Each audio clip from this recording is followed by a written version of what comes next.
আমরা কর্ম করি, আর সেই কর্ম অনুসারে আমাদের তার ফল প্রাপ্ত হয়।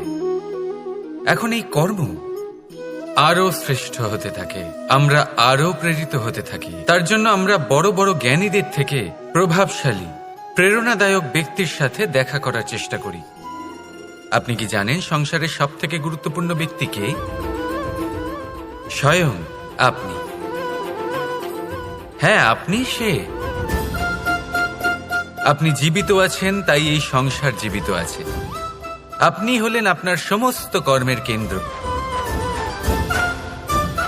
তাই এবার থেকে প্রতিদিন একটু সময় নিজের জন্য বের করে নিজের সাথে কথা বলুন।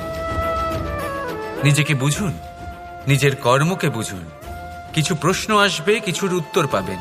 আরো কিছু প্রশ্ন আসবে যার উত্তর আপনি অবশ্যই পাবেন, কিন্তু এটা করবেন অবশ্যই, নয়তো আপনি এই সংসারের সব থেকে গুরুত্বপূর্ণ ব্যক্তির সাথে দেখা করার সুযোগই হারিয়ে ফেলবেন।